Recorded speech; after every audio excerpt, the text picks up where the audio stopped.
This long and lanky C-shaped structure can be divided into 3 parts: a head, body, and tail, which terminates at the amygdaloid body, which is not part of the caudate nucleus.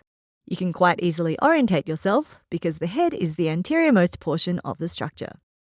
The caudate nucleus is perhaps one of the most critical members of the basal ganglia due to the long list of critical functions it holds. Firstly, it plays an important role in controlling the speed and accuracy of directed or voluntary movements. It's also involved in what's known as executive function, which means that it helps guide our brain through decision-making processes related to focus and attention. This structure has an important role in reward and reinforcement. It is a system involved in associated learning, where an action becomes linked to a certain response. Studies have also linked the caudate nucleus to our emotions, notably our responses to visual beauty and attraction.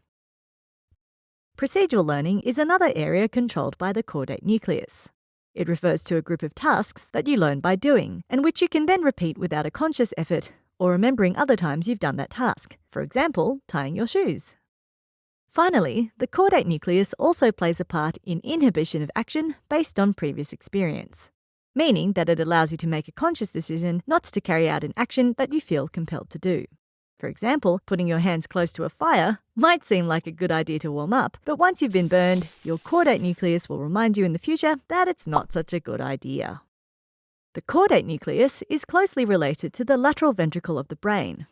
Its head lies in the floor and the lateral wall of the anterior horn of the lateral ventricle. The body of the caudate nucleus sits in the floor of the body of the ventricle, and the tail curves following the contour of the inferior horn of the lateral ventricle, occupying a space in the ventricular roof. If you found this quick anatomy or physiology video helpful, you'll enjoy our video tutorials even more. Click on the button and you'll see what I mean. We have hundreds of videos available to our premium members, not to mention all the fun quizzes, complete articles, and atlas sections to solidify your knowledge. Click on the button in the middle to watch the full-length video and master anatomy and physiology.